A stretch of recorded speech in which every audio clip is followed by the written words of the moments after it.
Ed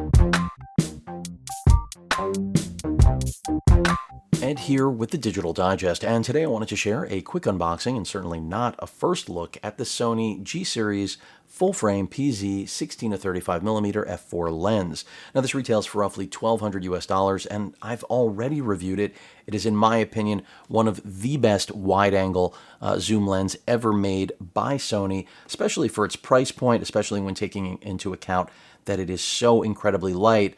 And then in addition to all of that, it does have power zoom. So if you're a content creator or just video centric, you're going to love that you have that flexibility for creativity in your shots. 72mm thread for those of you looking to put on any form of filter. Let's get it out of the box. So in my opinion, again, it's really tough to go wrong with this piece of glass. I only spent several weeks with it, but that was enough for me to know that the purchase I made back in March was likely going to be one that I kept. So barring, some sort of disaster with this specific copy of the lens, I already know that what I'm taking out of the package now, even though I ordered it months and months ago, it is going to be a keeper in just about every way. And that's because not only does it replace my existing f4 Zeiss 16 to 35, because it absolutely does in terms of quality. The only thing, and weight as well, and of course power zoom, the only thing it does not have is optical steady shot. So no stabilization in the lens. You will have to rely on stabilization of other sorts, whether it's in body in your Sony full frame camera of choice. Remember, this will also work with their APS-C bodies, XD linear motors, which at least what I've seen, the autofocus in this, again, I will call affordable 16 to 35 f4 is just amazing.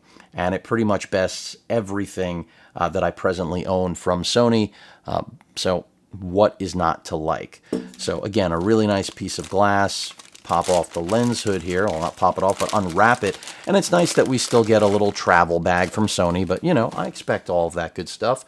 And the lens hood is plastic, for those of you that are wondering, but that is to be expected when you go G-Series. GM is where you're going to see more metal, I would say more robust build quality, but if you're like me and you just want incredible optical quality, both in still and video, again, the autofocus best in class, this is really tough to beat. So just to, again, go over the control you have on the lens itself, of course, you have a zoom as well as a focus ring. You also have a physical zoom rocker for that 16 to 35 power zoom, which even if you don't want it, you'll be glad that it comes with the lens, right? I mean, if you never use it, oh well. But if, like me, you plan on using it in a good number of cases, well, this wasn't possible until now.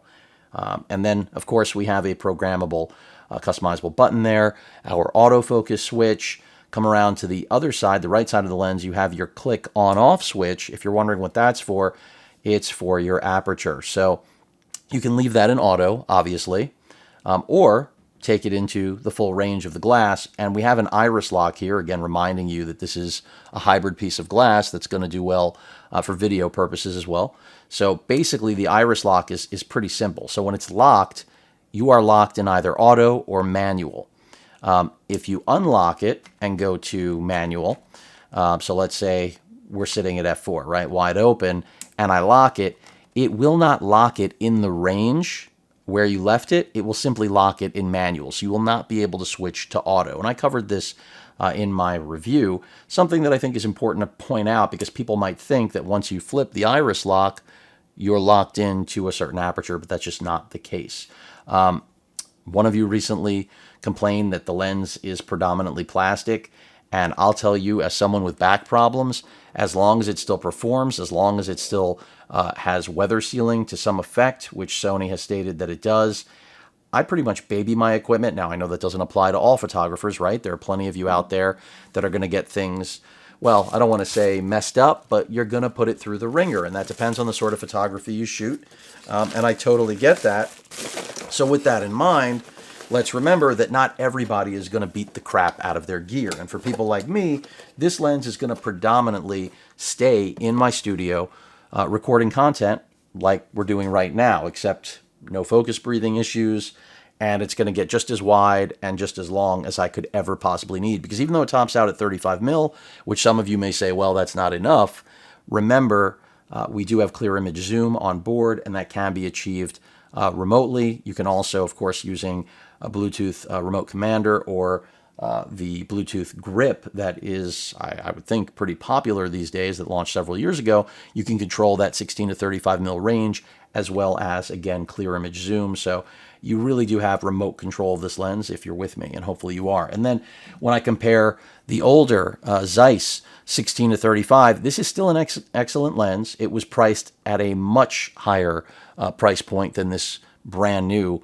G series glass, but it's just not as versatile in just about any way. First of all, much heavier because of its metal construction. The autofocus is, well, very, very old at this point, but the performance with the autofocus here is still very good. I think that many people will be more than satisfied. I think it's just a matter of if you know you need power zoom, and if you know you'll value that this lens is smaller and optically better for both still and video. It is, but it's more expensive. I mean, this lens, when it launched, when I first purchased it, this is my second copy, for those of you that are wondering, I think it was around $13.50 was the retail launch of this, and that was many years ago. Mine got destroyed by Hurricane Matthew along with all of my gear, for those of you that follow my channel, and did back in 2016 when I relocated from New York. You know that my house got destroyed, my gear got destroyed.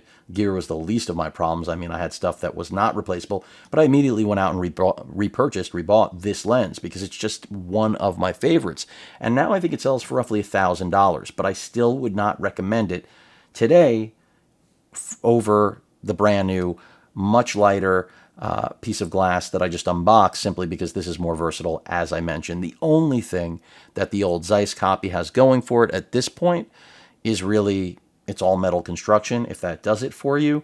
And then, of course, the fact that it does have optical steady shot. You can see that marked right there on the lens. But otherwise, every single element of this brand new little compact lens is better. So if you want to save money, you won't be disappointed with the old Zeiss. Remember, it is a pumper. So when you actually go through that zoom range, it's going to extend out of the barrel. When you deal with this guy, it's never going to, it's fixed inside this range. So whether you're at 35 or 16, nothing is going to extend out of this, which also should be better when it comes to preventing dust from getting inside of the lens assembly. But I don't think anyone will be disappointed with either of these. I think it's a matter of budget. I think it's a matter of whether or not you care about the new features offered by this. I mean, obviously, if you can get a used copy of this incredibly inexpensively, that's a great buy, and I'll recommend it every single time. But for me, I'll be getting rid of this guy. I'll also be getting rid of one of my old favorites, another one I repurchased that I bought at launch, which, God, it is so many years ago now. I bought my original copy at the Sony store in Manhattan, back when they owned the real estate, right? For those of you that know, you know. But this was a favorite lens of mine. It worked, of course, primarily as APS-C, but then also was able to work full frame, when I got my first A7 many, many moons ago. And it, something that I instantly rebought, because for a high quality, ultra wide 10 to 18 mil lens that works with both APS-C as well as full frame, really tough to pick up one of these. But again, this for me makes it obsolete because they're so close in size and weight. And again, this is more feature rich. Optical steady shot is here, but that's just a calling card from, not 10 years ago, but damn near close to it. And maybe it is approximately 10 years. I don't know how long ago when I first covered it. It may have been 2012. At any rate, so these two I will be getting rid of. And, some of you would say to me, why not keep them potentially for use with another camera body?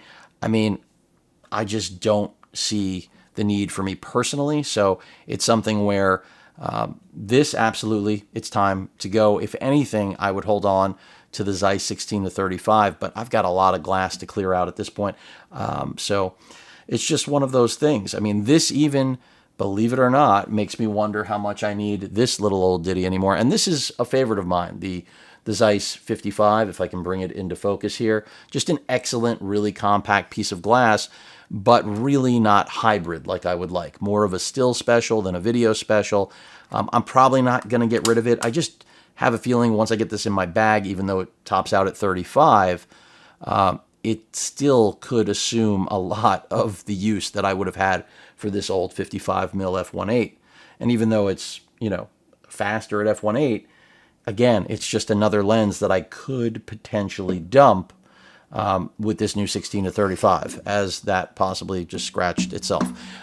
All my glass is in excellent condition in spite of all of its use. It's just a matter of what do I actually need anymore. Now that I know this is going to primarily live on my FX3, that's maybe a reason to hold on to the Zeiss, the Sony, as many like to refer to it, just to shoot with my A7R4, but I'm not really sure. Let me go ahead and grab my A7R4. This is the camera that, by the way, I will primarily be shooting with unless I end up upgrading. And this is for personal shooting, hobby, enthusiast work.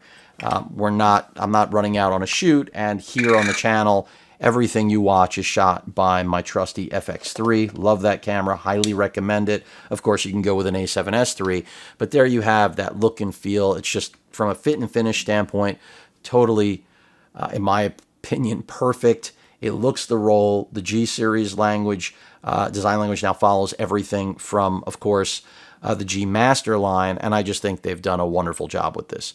Again, if you can't get over the plastic construction, which I totally understand, it's a $1,200 lens, it makes you wonder why Sony couldn't have done a little bit more. I still think you should use one before you essentially decide that it is not worth taking a look at. But overall, this again is going to be primarily what I'll be shooting with, let's say for travel. Of course, in the studio, though, it's going to live on the FX3. And if you're wondering, how this shakes up my glass, well, another video for another time. I've got a lot of glass I've got to start to give up, whether it's my G Master 1 to 400, the G Series 2 to 6. I have other full frame glass, the 24 to 100 f4, which is a phenomenal lens.